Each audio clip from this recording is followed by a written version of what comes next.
Welcome back to the Castaway Consultants, where we teach future Survivor players how to play the game by critiquing current returning players.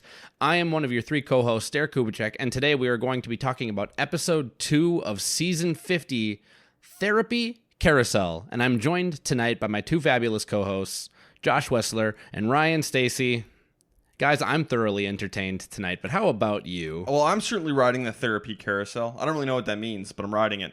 It means something. I thoroughly enjoyed this episode as well. I had a great time. I'm glad where we're at right now with Survivor 50. It's been strong. We had a lot of momentum going from the premiere, and I felt like we kept going here. And I'm so excited to talk about it. I just want to get into spoilers. So if you haven't seen it, here's your chance. Pause this podcast, come back to it later. Spoiler alert in 3, 2, 1.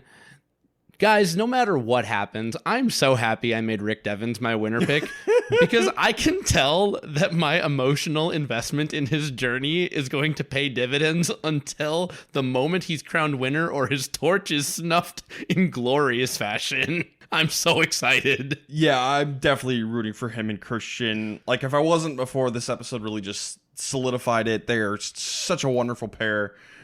They're fun. We're also going to lose Savannah tonight, which is also I was totally okay with, and I felt very vindicated because I thought she was going to get absolutely rocked in this season. So yeah, I'm happy as a clam after this episode. Yeah, I didn't really have opinions formed about Savannah, I don't think, as far as how I thought that she would do. I expected both Savannah and Rizzo to struggle just because of the nature of, going back out on an island a couple of weeks later after just finishing your season and no one had seen you actually play. And I think that ended up really hurting her in the end here. Okay, so both of you have said this to me, that Savannah not having her game seen hurt her. And I've always been a little dismissive of that. Because I don't think that's it, because we haven't seen that happen before. Everyone who has come to play without people having seen their full season, that hasn't really been an issue for them. People forget about that pretty quickly.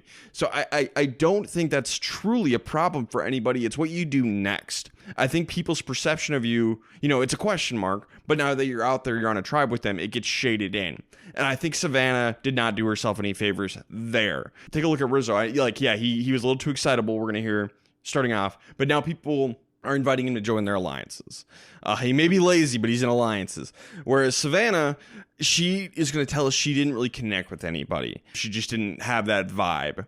And then add on to some sus behavior around her journey and the advantage she won. I think that's more of an issue. So yeah, she started out with a question mark, but I really don't think that is that big of a deal. I think that's easy enough to overcome if you're good at the game. And again, Savannah is a winner, yes.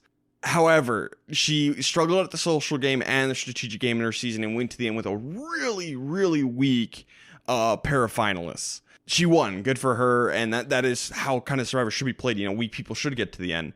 But I really don't think it was the X factor as much as you guys are saying it is.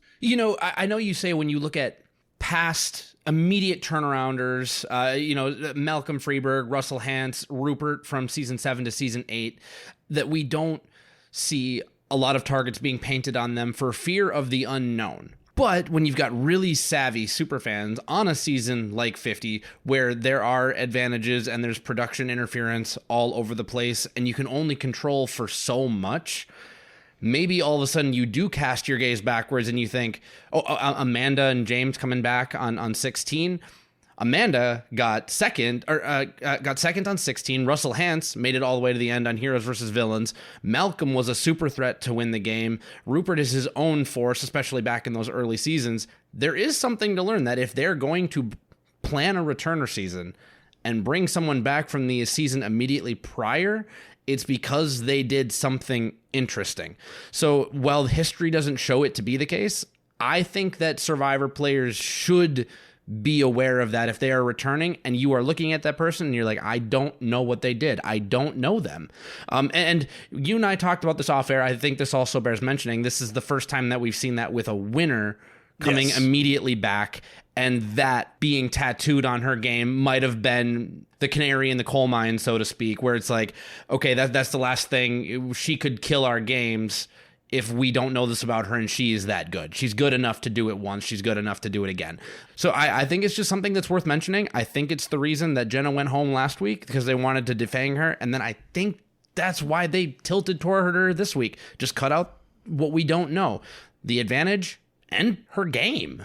Yeah, I think the fact that she was a returning winner and no one was able to see her game is a major factor. I'm glad that you said that, Derek. And then the other part that I think you're discounting a little bit, Ryan, is how important it was for her to start off strong as far as building a core alliance. We saw a group of 5 or whatever it ended up being really come together, and it was Savannah and Joe and then like Jenna, basically, kind of like on the outside. And I think that might have had at least something to do with it. I don't want to say it was a lot, just because the other players did a really good job at finding those people to be close with, and Savannah could have done that herself, but I can't believe that it wasn't at least some of a factor. Sure, but I think her not making those connections is much more of a factor than we haven't seen her play before. And also you're saying it's because she wasn't good enough to make those connections, and it wasn't that people had their walls up because she was a returning It's not winner. the question mark, it's her poor play. Sure. And I will, like, for those who listen to our podcast in Survivor 49, we said quite a few times, or at least I did, I remember I did, this doesn't really seem like the best cast of Survivor players out there. So you do have a point there. Yes, I don't think 49 is a particularly skilled cast. Sorry, not sorry. Well, on that note, okay, guys, so did you know Savannah went home? Yes, we lose Savannah tonight. Which I'm very, very pleased with. Like I said, I feel very vindicated. I didn't think she was going to do well here, and I was right. And just because I know we've been talking negatively about Savannah, I forgot actually how hard it is on a returner season to watch every returner go home for me. I know that Ryan's not quite that way, but for me, I always feel like there's more to every person's story who's leaving, and that's it's a weird feeling for me. So I am sad for her that she had to go, but of the people left on, is it Sira or Siva? I can't remember the name of this tribe. Sila. I'm happy that it was her because we just saw her, and I want all these other people back more. So yeah, I think everyone else is more interesting. So I was pretty happy. Yeah. So sorry, Savannah, but only a little sorry. Only a little. I don't sorry. know. I think Savannah's more interesting than Joe. I think Joe being so bad is interesting. We were laughing at how stoic he was. Oh man, Just it's something. it's bad. Yeah, it is always fun to have this high caliber cast and somebody who's so outmatched just thrown into the mix. And honestly, Joe needs to be on. Spoilers for next week. If you didn't see that next time on Survivor, we're getting a swap. I need Joe and Coach to be on the same tribe. Yeah, That these honor and integrity guys need to get together to have a chance because they're not the best players, so they need the numbers. I've already got that figured out. Ready, Josh? It would go Joe to Coach. So, were you underhanded in that challenge with my man Ozzy? No, I wasn't underhanded. I said I was going to take it. I was pretty underhanded, you know. I don't think I can trust you. Joe walks away. Coach internally combusts. Yeah, what if all these honor and integrity guys just end up like hating each other? I can't stand this guy. He's just a mirror. That'd be pretty great. Lots of different fun possibilities. Anyway. But we still have to talk about this episode. Yes. So should we get into it proper? Yes. All right. We'll start around Vatu just after Kyle gets medevaced. We need someone else. This alliance of Q, Colby, Stephanie, and Genevieve is great, except Q and Colby don't have votes. We need another one. They're going to bring in Rizzo. Apparently, even Rizzo knows, like, yeah, probably came out a little too strong and hyperactive on day one. Got to dial that back so people are liking him a little bit more. So he is in the alliance now. So good for Rizzo. We're going to get to the reward challenge, and we're going to get the thing with Coach needing to set the record straight about the thing between him and Ozzy. This didn't turn into as big a blow-up as I thought it was going to. I don't see Coach and Ozzy working together in the future. This feels a little bit of Coach backsliding a little bit. I was hoping Coach could maybe evolve, and I don't know if he's got that in him, but at least it's over and done with, and Coach survives this episode. I mean, Coach is 53 and full of holes, and this is one of them in his game. So That made me laugh. That's a great quote. Coach is going to be Coach. What else is there? I just want him to win. That's all I want. I don't think that's gonna happen, man. He was so close. He's not gonna be my can't win the game, but there might be a point this season where he is. Basila's gonna win reward. Kalo gets second. Yada yada. Moving on. On Vatu, Aubrey. Something's off with Aubrey. She just does not have her head in the game for whatever reason. She feels off, and everyone is very kind of just sus about her. And she carries her bag around with her a lot, which we don't really know why. We never know the why, but she does. So Genevieve is going to lead her alliance in a search of the bag. She gets some lookouts with Q and Colby, has Stephanie distract her. They're going to search the bag and find nothing. That is so unfortunate because Aubrey's going to get something later in the episode.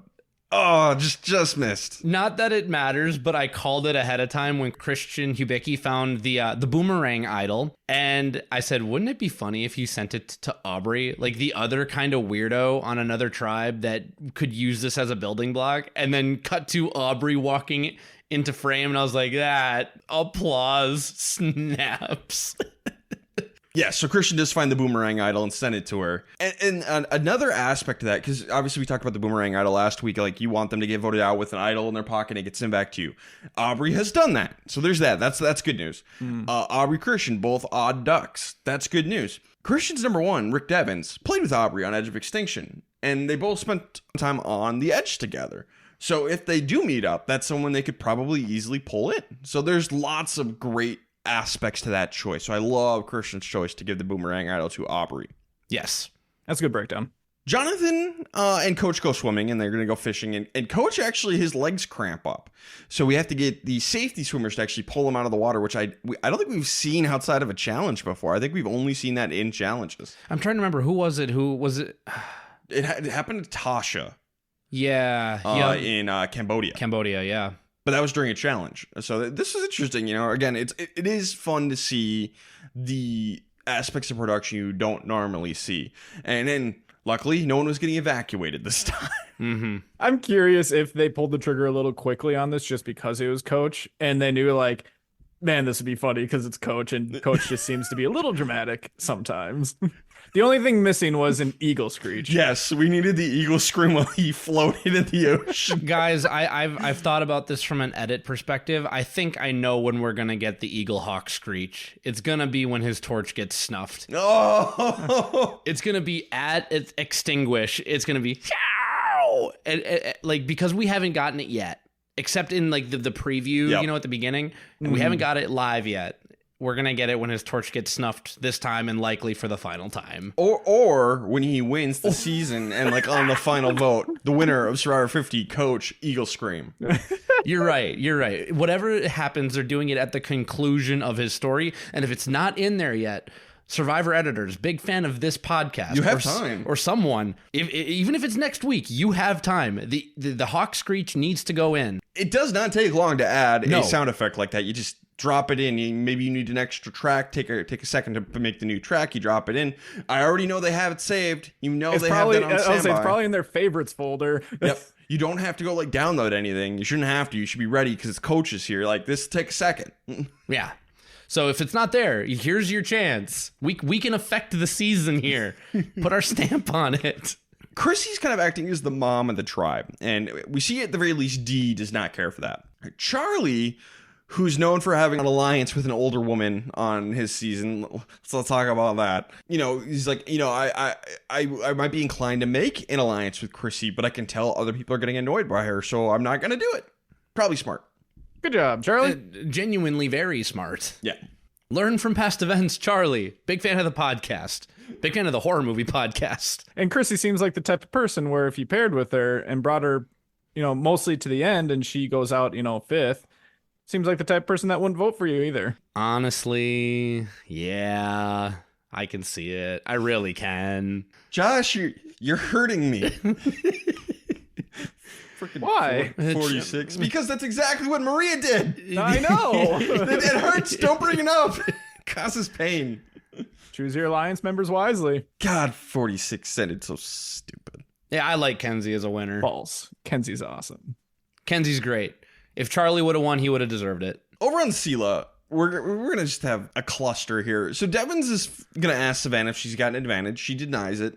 She does have one. Not helping her case of just being a mysterious question mark at all. You know, poor Colby. He loses to Savannah in the Jenga challenge last week, loses his vote, and the person who won it doesn't even get to use it. It's just gone and out of the game. Womp womp. Yeah, and I know that a lot of these conversations can be blown out of proportion with their significance, but let's say Savannah comes clean with Rick. Does that get the target off of her, or does it just validate the target that already seems to be there? Well, she doesn't have a connection with anybody, it seems like. So, like, I don't like it when people tell each other about their advantages, but, you know, you need to make a connection somewhere. Savannah's got nothing. She needs to start building something. So I'm not necessarily 100% on board with her telling him, but it would probably be better than what she does. I mean, she can't really go out any earlier. Well, and this is the classic issue with Mystery Adventure Island. When you leave, we've been saying it for 10 seasons now, people assume you have something when you come back. So, I mean, if people are going to think you're guilty, you might as well try and use it as a bridge. It's those other advantages that you get in the game where no one should know. Those are the ones where, like, why are you sharing that? You've got no reason to share that. So I want to make sure that the listeners are like, oh, but you say to always keep these things super secret, so she should never tell. I see your comments sometimes, guys. We try not to be hypocrites. So yeah, I think she probably would have been better off telling him and maybe playing it early again. Like, get rid of these public-ish advantages early, generally. Ozzy's going to pitch an alliance to Savannah and Devins and maybe bring in Joe. Devins is really hesitant about playing with Joe because he's doing the honor and integrity thing. He doesn't like lying. And we're going to learn everyone is like really tiptoeing around him. No one can play with him. They have to play around him. That's not good.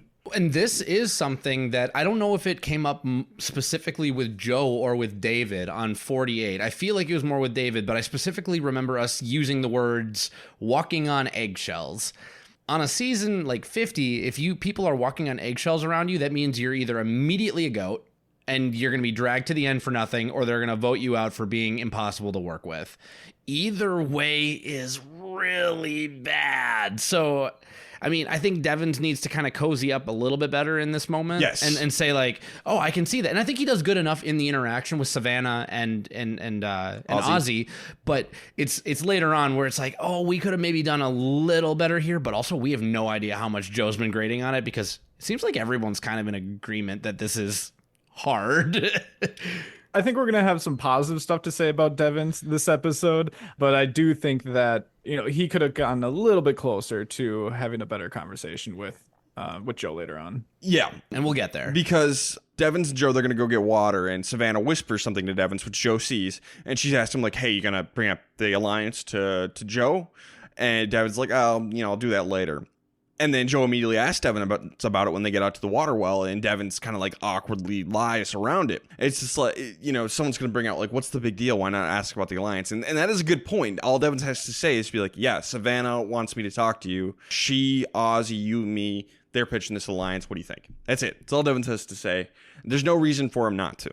Literally no downside that I can think of. I can think of a downside, and this is coming from someone who enjoyed Joe's game in 48. If he goes to Joe and says, yeah, let's do this, then Joe might become very vocal about that in front of everybody. And now Devins might feel like he's married to something that he's not actually interested in being married to. Then you vote out Joe. Then you vote out Joe, but then it still draws a target onto Devins, who still feels like he's trying to do the thing where, hey, I'm not the idol guy, and I'm this big, loud target, but don't look at me. Well, it's better than what he did. I agree that the way it came out, there was definitely something better to do, but I can see why with Joe in particular, giving the word might make it bond. You don't have to give it a word. All you have to say is, hey, this was a pitch that Savannah and Ozzy talked to me about. And then what's Joe's next question? So are you going to do it? And then what? Then you have a conversation. Then you know, maybe you do the old Castaway Consultants classic. You fist bump, you say yes, and you immediately go back and say, like, we've got a problem. Yes. You don't even necessarily have a problem. You don't necessarily you just have a conversation. No, with your primaries, I mean. Like, you go back to, like, Emily and Christian. But you don't necessarily have a problem. You just have a conversation and make a connection. Until someone makes it a problem. As long as there's enough trust with that original alliance, they'll understand, you know, because this happens on Survivor. Like, yes. You get approached by people who you aren't interested in being in alliance with, just like, hey, FYI, like this happened. So like if you hear through the grapevine that I'm in alliance with these guys or that they're talking about this, it was just an awkward conversation. So I felt like I had to say yes. Yeah, all you have to do is just tell Emily and Christian, like, hey, here's what's going on. Boom, done. Easy. Just fist bump and say yes. All your problems are solved. But no, everyone's just really frustrated with Joe. Interesting, Rizzo is kind of seen as lazy, and so is Angelina. They're both seen as lazy on their tribe. Q and Colby and Stephanie seem to be getting frustrated with them. And Rizzo is going to say, hey, I didn't come out here to camp. I came out here to play Survivor. Well, first of all, Rizzo, definitely work on learning fire. that may have been your problem last time, so you didn't know how to camp properly. Second of all, that's not the tribe you're on. You got to remember, you have to go with the flow of your tribe. What is the vibe? Are you on a worker tribe? That sucks. I would not want to be on that tribe. I sympathize greatly. Sorry, you got to work. Do you want the $1 million or not? Suck it up, Buttercup. And when you have old school people playing in this season, especially people like Colby and Stephanie, I wouldn't really know exactly where Q would land on that, just kind of like on that spectrum. But apparently he's also closer to them as far as how much you should be expected to work. You need to just fit in with what they're doing, even if it's just a pain. I get it, but do it. It's Survivor.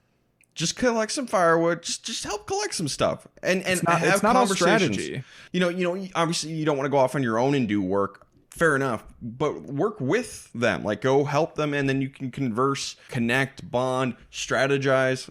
It's an opportunity. You gotta take the opportunities. In 49, I would say that Nate was kind of the barometer tribe member. He evened out Savannah and Rizzo and all these folks, but he didn't force anyone to do a lot of work working hard. Rizzo is maybe trying to be like an influencer or like a barometer member of this tribe when it's very clearly like Colby and Stephanie. They are the two people who are out there, they're working hard, and they're setting the tone for what is expected at camp and for what is going to be fitting you in and pushing you out. Genevieve and Q, to their great credit, and Kyle, before he got like removed, were fitting in perfectly with that, and that's exactly what good Survivor players are supposed to do. So Q, very quietly changing my opinion on him. So Q, big fan of the podcast. I am all in on your second go around. Thank you. And by the way, you're still hilarious. And as we all know, the Q in Q stands for quiet. Yes. But go back to season 1. Rudy said this. They don't have to adapt to his lifestyle. He has to adapt to theirs. Yep. This is season 1 stuff, folks. And also go on Big Brother if you don't want to camp. Immunity challenge. Vatu is going to win. Kalo gets second. So Sela is going back to tribal council for the second time in a row. Oof. So Ozzy, Joe, and Savannah are all targets off the bat. And I was relieved because I was a little worried that Ozzy, Joe, Savannah, and Sari might band together and take out Emily, Devins, or Christian, which would have been devastating. Devastating. I knew you were going to do that. So I'm glad this didn't go that way. So it's basically everyone debating between Savannah, Ozzy, and Joe.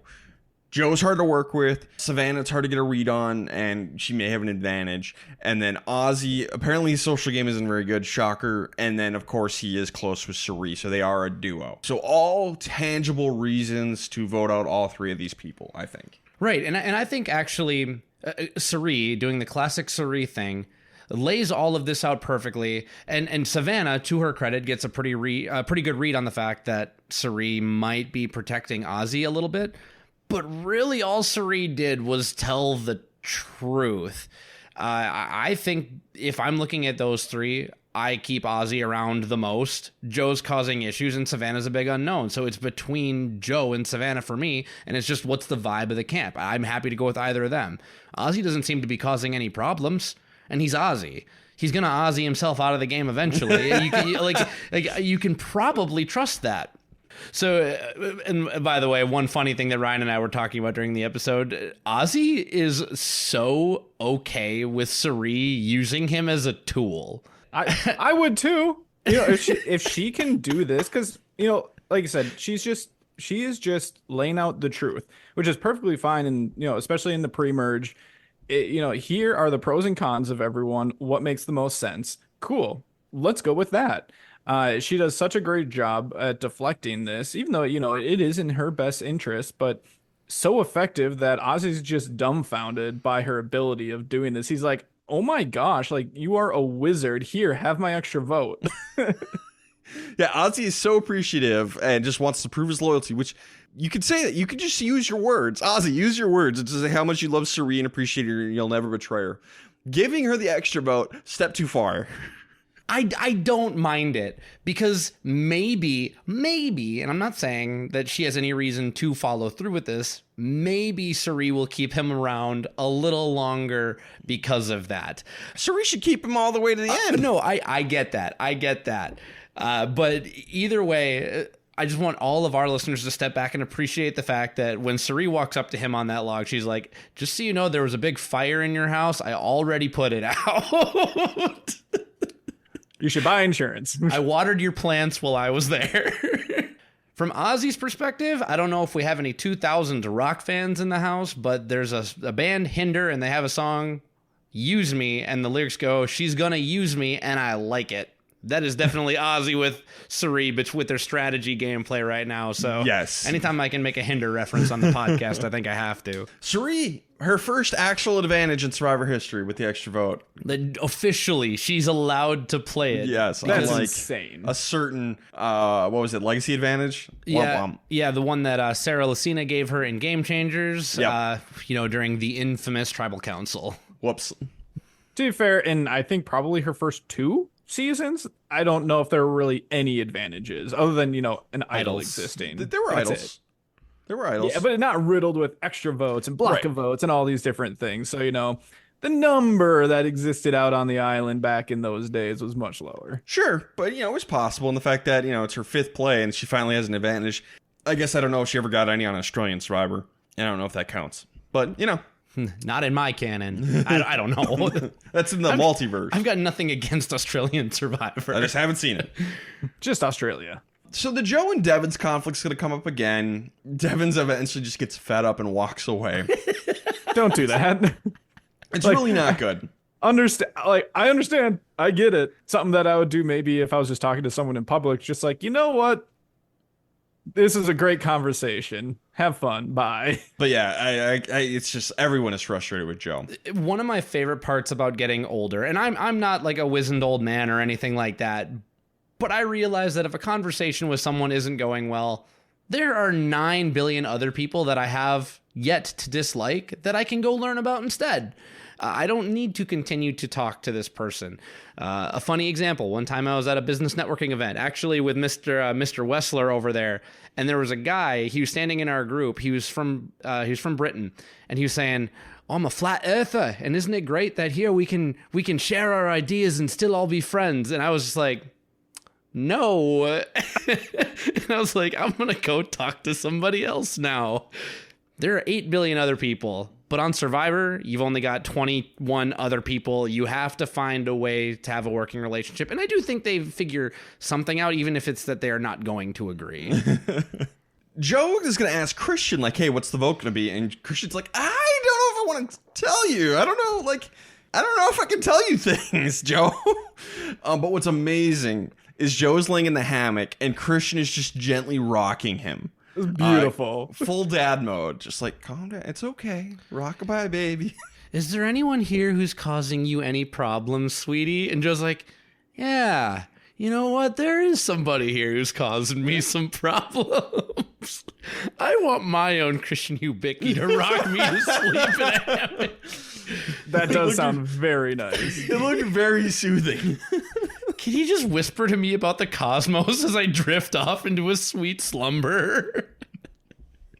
He does end up bringing up Savannah's name, and they change camera angles, and Savannah's like right there too. It's kind of surprising that he was just willing to do that. Christian is going to tell Devons about the boomerang idol that he gave it to Aubrey, and always hesitant about this, but the boomerang idol is a little different. And if he's working that angle of like, hey, you have that connection with Aubrey from your time on Edge of Extinction, it makes a little more sense. So I'm a little less hesitant about him telling Devons. But Devins is going to come up with this brilliant idea to use the wrappings from the boomerang idol to hide a fake idol at tribal council. And I have to go back. We won't bring this up every episode this season, but if it's relevant, we will bring up the fact that we got to interview Rick Devins before the season. And something we learned from him is his fake idol that he built that tricked Lauren O'Connell, that he hid in the middle of camp. That wasn't his original intention. His original intention with that was like, hey, if I need a Hail Mary in the middle of camp, I'm going to find this idol and everyone will think it's real because it has the real wrappings. So it'll be like a Hail Mary. I could save myself and it'll be public. Well, he has evolved the game from doing this not at camp, but at tribal council. So, man, I'm just like even more... The fact that we got to interview him and talk to him about that, like, just makes all this so much more engaging and interesting, and we can really see his thought process than the journey his brain took to come up with this strategy, and that's just great. And you have to wonder, is that why CBS chose to replay the episode Awkward? Because it's teasing that we're going to have a little something. Hey, this is the idol guy. And then episode 1, hey, Devins, you're known as the idol guy. Episode 2, hides fake idol at tribal council. Devins, you sly dog, you. It's like he's trying to merge together what he wanted to do on Edge of Extinction and what Adam was doing in Winners at War. It's just like, there might be. Is it possible that Jeff would hide an idol at tribal council? It's worth a shot. Let me go try it out. And, it didn't work for him that time, but now it's planted in people's minds. We talked about it when we were covering that season when it was airing. Like, this is an idea that is now planted in survivors' mind. It's possible that at some point it could happen. And even though it hasn't happened yet, that doesn't mean that people won't believe that it's a possibility. They have done it on international versions of Survivor. Yeah, South Africa, right? I'm not sure. Not to sound like an American, but it's either American or it's not. Unfortunately, we haven't made it through the rewind, and we haven't made it through Total Drama Island yet. Correct. We've got an order Which here. is just Canadian Survivor. Yes. But we're going to go to tribal council. It's 6 votes for Savannah, 1 vote for Ozzy. Christian, after Savannah gets voted out, Christian is going to pretend to trip and fall, which distracts everyone so Devins can hide a fake idol kind of by the fire behind a brick. Oh, this is good. This is so good. The entire time, because I thought Joe was going to be going home here, and then... it ends up being Savannah, and it's like, okay, like I was okay with either of them going home, but my mind was on Devins and Christian, the entire tribal council. Just how are they going to do this? Because Rick had asked Christian, like, hey, can you help me? Essentially, he's alluding to needing some sort of distraction for Christian to help him with. I'm like, is he going to do it when, like, they get up to vote? Is he going to do it just during it somehow? And then it made sense that, okay, he's going to be hiding it in the rocks right in front of the fire. So it is possible as everyone's just turning around for him to just slip it really quickly right in there and have it be up for grabs, I guess, at any point. Love it. I love it. Devins looked back like twice at it, and I really hope that he just made just solid eye contact with Jeff. Just like, you saw that. Don't touch you it. Saw that. You better leave that there. And I know Jeff is probably just, going through his mind, just like, is this somehow against the rules? Can we allow this? Like, I really want to allow it, I'm sure but I'm going to have to it. think about this. And they're not going to touch it. I'm sure Jeff is just giddy about this. Oh, Jeff has a meat cleaver, and he's ready to Jamie Lannister anyone from production who's getting ready to remove that fake idol. No, you lose a hand. And honestly, if this wasn't allowed and they were going to remove it, I think that all of this would have been cut anyways. Yeah. And there's no reason why it shouldn't be allowed. This is great. Just quickly, I want to bring up the note they're using is the boomerang idol note. What if another tribe goes and someone just happens to find it and they find a fake boomerang idol? Do you think production would actually gift the fake boomerang idol to the other person? I have no idea what would happen at that point. Because like, isn't that borderline like we need to be able to trust you, Jeff? So like if production puts it in their bag, but then again, someone else could have always planted it in their bag, like someone from their tribe. Oh my gosh.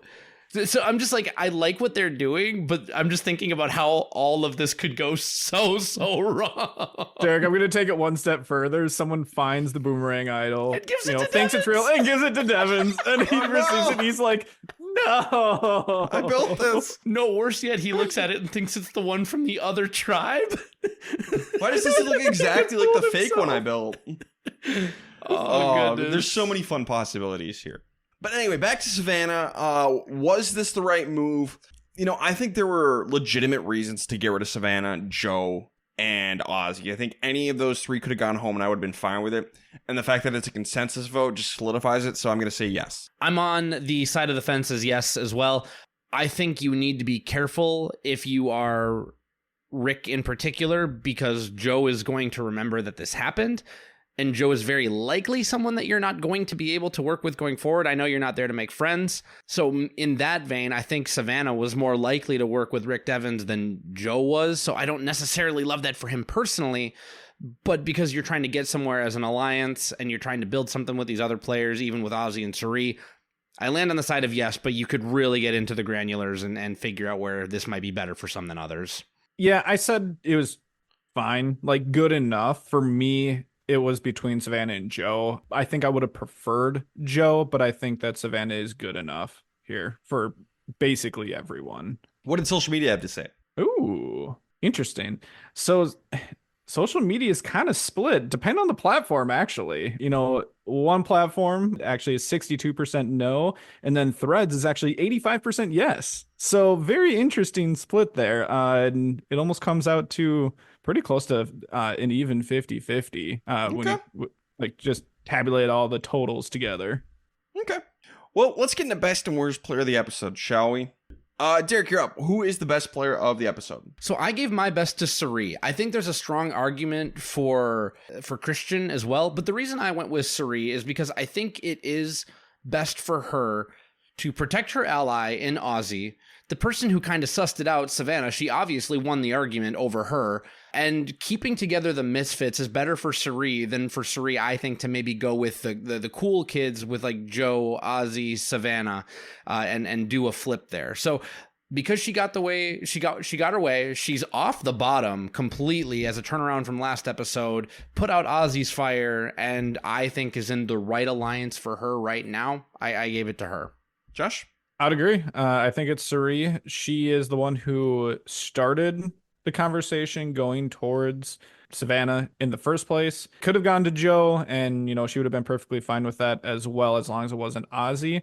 And then she even reinforced it afterwards. Emily did come back up to her again after Savannah kind of repitched to her like, hey, this could just all be a gameplay move by Suri to try to protect her number one ally and put it out into the world there in Emily's mind. And Emily kind of went back and checked, like, I originally did kind of want Ozzy. Maybe we should think about this. And Suri was able to, we didn't really see, but Suri was able to stand her ground, apparently. So I think that she just had a great episode. And like Derek said, it seems like there's two people that could easily be beneath her now on this tribe with Ozzy and Joe. I gave Suri an honorable mention, but I'm going to go with Christian for finding the boomerang idol. Made a good pick, sending it to Aubrey. Helped take out Savannah. And again, I'm not sure 100% about him telling Devens about it, but I think there is some good reasons, and being part of that fake idol plan is awesome too, and sets him up for success going forward potentially. So I have Christian. And maybe pacifying Joe? Maybe pacifying Joe. Physically? I don't know. Worst player, Josh, who do you got? I am giving it to Joe. He's not entirely in the wrong here. He's asking straightforward questions, and on Survivor, if someone asks you straightforward questions, maybe just give them straightforward answers and just be easy to work with. Devens was not. So after that initial conversation, I really actually don't blame Joe a whole lot for his reaction. However, you do need to be a good enough player to then take that, bad reaction from Devens and turn it into something positive for yourself. And he just got into more of an argument instead. Also, he was putting words in Devens' mouth. Like, Devens did not say some of the things that he did. I think he was convincing himself a little bit of what he wanted to hear, and then just kind of stood his ground. So lots of bad stuff that you just can't do on Survivor. Easily Joe for me. Yeah, everything you said, plus the fact that everyone else was having to play around him, like they said. It wasn't just Devens. Everyone else was also getting frustrated with Joe. So I have Joe. I'm gonna make a comparison because it's also Joe. Joe plays the game a little bit like Boston Rob, except he's not always going to be the barometer person on the tribe. So he's trying to be very straightforward, blah, blah, blah, this and that. And he gets to ask the straightforward questions. Well, one, Boston Rob also has a little bit of underhandedness to his game, and he can be subtle when he needs to be. And Joe is not the person setting the tone on this tribe. So the fact that, like you said, Ryan, everyone's playing around him means that he's the one who's not adapting. Yep. He's trying to force everyone else to adapt to his game. And I think he got away with that because of the way the cast bore out on 48 much more. And because he made it so far, ended up losing to Kyle, but maybe he learned the wrong lesson. Maybe he can adapt. The tribe swap is a great chance for us to see if Joe can turn over one final new leaf. If he does not, then it'll be probably too late for him. Yeah, I think this next episode is make or break for Joe. Yes. Speaking of which, we know there's a tribe swap, so let's get into who is going next. Since it's a tribe swap, crapshoot, we don't even know what the split's going to be. We'll each just pick one person. I'm going to go first. I was looking for someone who isn't great in the challenges and no one's got a big connection with. Just someone who's kind of expendable. At this point, I'm going to go with Angelina. No way. I also went with Angelina. And I sat there for so long, like, who is least likely to survive a tribe swap? I just picked Angelina. I picked Angelina. Oh, no.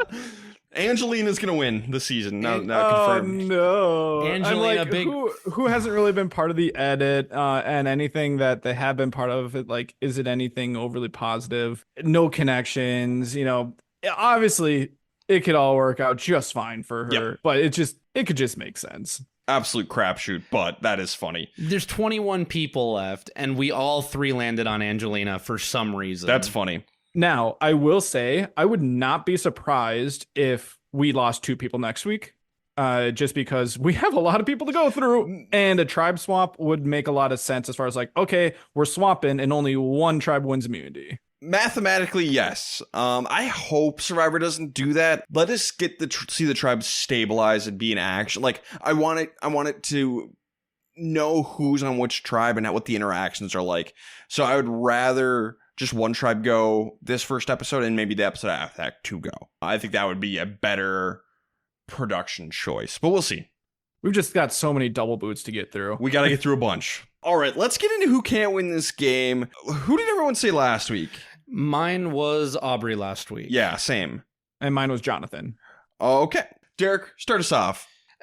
So I've seen enough. So not only is this person my can't win, I am sticking my first fork of the season. Ooh. Chrissy. Okay. Chrissy can't win, and I'm sticking a fork in her today. So I love you, Chrissy. I'm sorry, but it's just not looking like it's meant to be. If even Charlie doesn't want to team up with you, I think that's curtains. Josh? I kind of want to stick with Jonathan still. I know he had another confessional this week about, I'm not just Jonathan from last time. I'm not just this big guy. There's more to me, which he said in the premiere. But exactly like I said last week, that only means so much until you actually do something. Proceeds to go out and catch 10 fish. Proceeds to just be the provider and look amazing in challenges. Holy, those dives, immaculate. And that's fantastic for Jonathan. But I have not seen him back anything up as far as being a changed player. Not even like a well-rounded player. So until that happens, I'm going to stick with Jonathan. I think you're being hard on Jonathan for, considering they just haven't gotten to tribal council yet. It's hard to say. Like, obviously, rubber's got to meet the road, but like, dang. We've seen most of the people on that tribe make alliances. And I know, Jonathan has, but like... He has. He's got something going with Coach. It wasn't really of his own doing, it seemed. No, like. He started the conversations with Coach, with Mike, and Chrissy.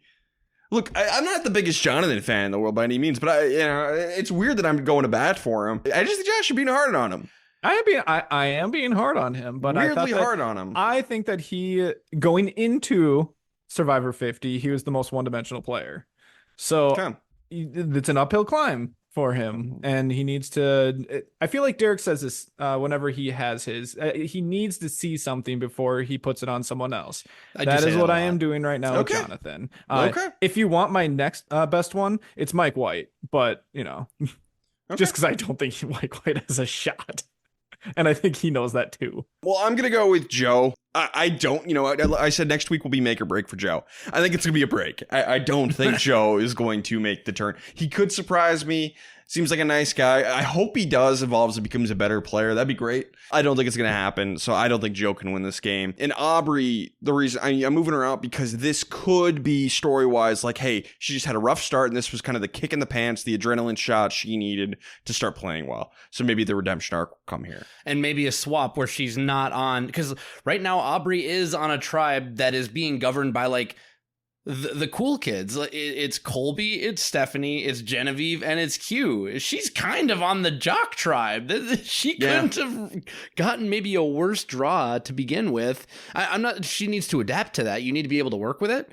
But there are very few 10 out of 10 Survivor players out there. Maybe she just needs a change of scenery with a tribe swap to get her feet beneath her. So we'll see. And that was something I liked as well.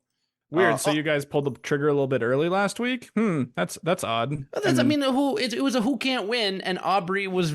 We had to pick somebody. Aubrey, you could have picked that. You could have picked anyone else. I'm just saying. I exactly said Aubrey has the potential to be able to dig herself out of this. So does Jonathan. I didn't stick a fork in Aubrey. Sure, but at least I've seen strategic stuff from Aubrey in the past. But in episode 1, Jonathan said he was going to be strategic. Josh, cheers to you. I'm just saying, two people had a can't win person that they changed this week after one single episode. Shocker. When I get new information, I change my mind. Josh, your mind's like underwear. You got to change it once in a while. It's going to get real nasty. Especially if you're Christian. I didn't want to bring it up. Poor Christian. That's your fault. I didn't want to bring it up for Christian. Josh, this is the reason that I have forks and who can't win. I can be more fluid with who can't win. But I mean, come on. I have stuck a fork today. I've done all I can do. And I respect you for that. Thank you. I don't respect Ryan. Why? Well, now because it's just funny. Rude. For the love of the game. For the love of the game. This is rude and not cool. All I've ever asked for somebody is when you get new information, you change your mind. Yes, and I'm waiting on new information. And so the fact that Josh is giving me a hard time about changing my mind when I get new information is just irritating. All right, last thing we gotta do is the Survivor pool, and boy, oh boy, let the bodies hit the floor. Oh, yes. First of all, big thank you to everyone who decided to participate this season. This was a task, I will say, to be recording this. We did not start accepting or just recording listener submissions until season 47 is when I first have it marked down here. This was by far the most people, almost double the amount of people from last season. So thank you everyone who is participating. And yes, we already have our first casualties. Funny. So I'll start by shouting out Sam on Spotify. Sam joined in for the first time this season. So, welcome to the game and goodbye. A real Grandpa Simpson move. Thanks, Sam. And then we have two very special people that I want to shout out because these two people, boy, are they good at this game. Are they the Francescas of the Survivor pool? You could call them the Francescas of the Survivor pool. So we have Drew and we have Jer the Bear. Last season, they both picked Annie and went out the very first episode. That is probably a fluke, right? You can't do that again. We all make mistakes. Well, unfortunately, Drew and Jer the Bear picked Savannah this episode and will be going home. Oh man, that's brutal. Thank you for playing again. Thank you for giving it a good try. I did reply to Drew in the Spotify comments because he said, hopefully it goes better this time. And I said, it's hard to do any worse. And I think this was actually worse just because there are more people to choose from. Statistically less likely to happen. Wow. So that was accidentally very offensive. Yeah. But anyway. At least now I don't think you could do worse. Just set the table for next time. So guys, thank you for playing. Please come back and play again in 51. There's no way it could happen a third time, right? Oh, that sucks. Welcome to the graveyard. Thanks for playing. Thanks good for luck. playing. Better luck next season. Seriously, better luck next season.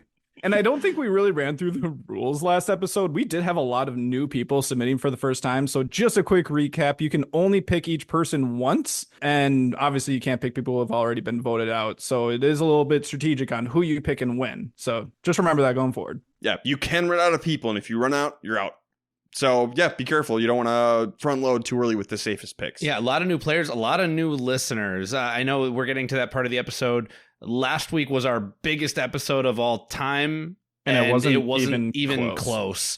So everyone is clearly very hyped for 50, and we're happy to be a part of that. Yeah, Survivor had their biggest episode since like 2013, I think it was. So, just everyone's pumped. But yes, now that we've cleared the corpses, it's time for another round of the Survivor pool. Josh, it's your turn. Who is your pick for the Survivor pool? Yeah, and we're at a really great spot when we're heading into a swap here. So I think I'm going to pull a play out of the old Ryan playbook. Look for someone who has an advantage, specifically an idol. So even though it's a boomerang idol, I could see, desperation calling. And we have both Ozzy and Aubrey who have those on hand. I'm going to go, I think, with Aubrey here just to try to burn her. Don't know how long she's going to be in the game, but I think she will pull the trigger on an idol if she feels like she's in danger. I mean, she didn't in Edge of Extinction, but, maybe she'll learn. Learn from past events. I went a different but similar route. Not with the advantage. I wanted to pick someone who is strong, who I don't think is going to last. Joe. Speaking of which, I used Joe last week. Oh boy, I am so glad I don't have to pick that man again. I did the exact same strategy as Josh, and for that reason, I'm picking Ozzy. Okay. Hopefully some more bodies in the graveyard next week, and hopefully it's not me. Statistically, it's got to happen with this many people playing. Here's hoping. All right, I believe we had a question coming tonight. Yes, so we did have a listener question from Pizza Hut. And the question for the pod, from what we've seen so far from everyone on this season, who is changing up their game the most from the way they played on their first or most recent season, and who is playing a game very similar to what they're known for? Love the show and keep it up. Well, Coach is kind of backslid into what he's known for. Honestly, I feel like most people so far have been kind of playing as we would expect. I'm trying to think, who has really changed it up? Colby has been trying new things. So there's something. I will say Derek mentioned it earlier, but I've been pleasantly surprised with how Q is playing so far. He came out playing pretty hard his first season, and then I think hit a wall and just decided to go Q on it. We'll see if that happens again this season. And then I think Devins is playing exactly as I expected. Yeah, I'm gonna be honest. When I look at this cast, the two people who maybe stand out, or maybe I'll say three people who stand out the most to me. Ryan said about Colby, the fact that he's re-energized, especially after a miserable time on Hero versus Villains.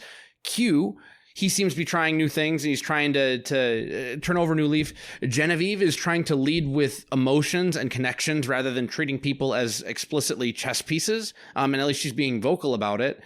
So that's really cool. I think some of the worst offenders of the people who aren't evolving, Joe, very clearly, Coach, pretty clearly.